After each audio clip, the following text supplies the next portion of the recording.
കഴിഞ്ഞ ദിവസം നമ്മളിവിടെ ലൈവ് ചെയ്തപ്പോൾ ആരോ ബീഹാറി സോങ്സിനെ പറ്റി പറഞ്ഞു. ഞാൻ വെറുതെ ഒരു കൗതുകത്തിന് യൂട്യൂബിൽ കയറി ഈ സംഭവത്തെക്കുറിച്ച് നോക്കി. ഞെട്ടിപ്പോയി ഗൈസ്, ഞെട്ടിപ്പോയി. സത്യം പറഞ്ഞാൽ അൺബിലീവബിൾ എന്ന് തന്നെ പറയാം.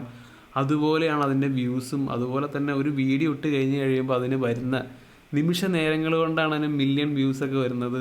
മാത്രമല്ല 70 മില്യൺ, 100 മില്യൺ, 200 മില്യൺ, അങ്ങനെ ഭീകരമായിട്ടുള്ള വ്യൂ റേറ്റാണ്. ശരിക്കും പറഞ്ഞാൽ ഇന്ത്യയിലെ ഒരു എൻ്റർടൈൻമെൻറ്റ് ഇൻഡസ്ട്രിയിലും അത്രയധികം വ്യൂ കിട്ടുന്നുണ്ടോ എന്നുള്ളതിന് സംശയമാണ്. കാരണം ലോകമായിട്ട് തന്നെ കമ്പയർ ചെയ്യുമ്പോൾ പോലും ഭീകരമായിട്ടുള്ള ഔട്ട്പുട്ടാണ് അവർക്കുള്ളത്. അതും വളരെ ചീപ്പ് ലോ ക്വാളിറ്റി കണ്ടൻറ്റ്, ഓട്ടോ ട്യൂണൊക്കെ ഇട്ടിട്ടുള്ള കച്ചറ സാധനങ്ങൾക്കാണ് അവിടെ ഭീകരമായിട്ട് വ്യൂ കിട്ടുന്നത് എന്നുള്ളതാണ്. ജസ്റ്റ് ഞാൻ ഇന്ന് ഇങ്ങനെ നോക്കിക്കഴിഞ്ഞപ്പോൾ തന്നെ 4 മാസത്തിനുള്ളിൽ 85 മില്യൻ്റെ വ്യൂ, 5 മാസത്തിൽ 201 മില്യൺ വ്യൂ, അതുപോലെ 13 ദിവസം കൊണ്ട് 21 മില്യൺ വ്യൂ, 3 മാസം കൊണ്ട് 83 മില്യൺ വ്യൂ, 7 മാസം കൊണ്ട് 151 മില്യൺ വ്യൂ. ഈ പാട്ടെന്നൊക്കെ പറഞ്ഞു കഴിഞ്ഞാൽ ഇതുപോലെ സാധനങ്ങളാണ്.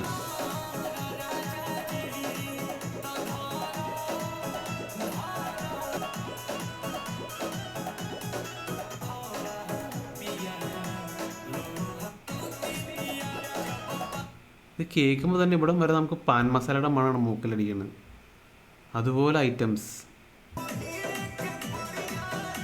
200 മില്യൺ വ്യൂ കിട്ടിയ പാട്ടാണ്. ഓ എൻ്റെ പൊന്നെ.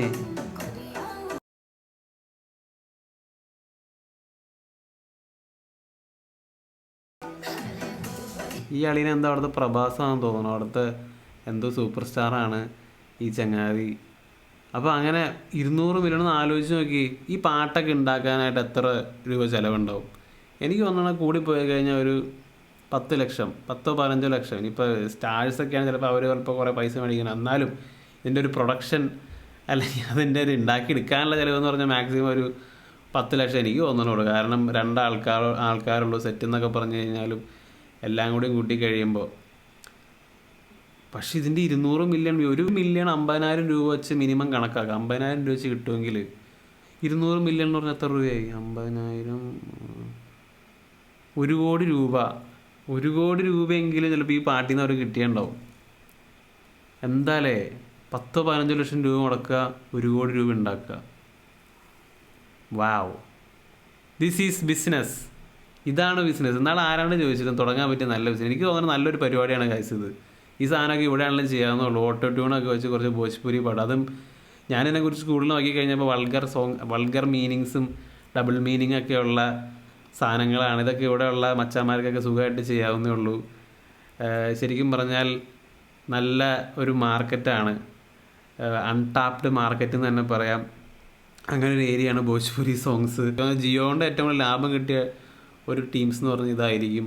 കാരണം നിസ്സാര പൈസയ്ക്കാണ് അവർ ഇത്രയധികം മില്യൺസ് ഓഫ് വ്യൂസ് ഉണ്ടാക്കിയെടുക്കുന്നത്. 2025 ഇതൊക്കെ കാണുന്ന ആൾക്കാരുണ്ടാവുമല്ലോ എന്ന് ഓർക്കുമ്പോഴാണ്. കാരണം അഡൾട്ട് കണ്ടൻറ്റ് വേണമെങ്കിൽ ഒരു കടലോളം അഡൾട്ട് കണ്ടൻറ്റ് ഇൻ്റർനെറ്റിലുണ്ട്. പക്ഷേ ഇപ്പോഴും ഇതൊക്കെ കാണുന്ന ഒരു വലിയ വിഭാഗം ജനങ്ങൾ അങ്ങ് ബീഹാറിലും ഉത്തർപ്രദേശിലും ഉണ്ട്. അപ്പോൾ ഈ ഭോജ്പുരി റീജിയൻ എന്ന് പറഞ്ഞു കഴിഞ്ഞാൽ ഈ ഒരു ഭാഗമാണ്, ഉത്തർപ്രദേശിൻ്റെയും ബീഹാറിൻ്റെ ഇടയ്ക്കുള്ള ഈ ഒരു ഭാഗമാണ്.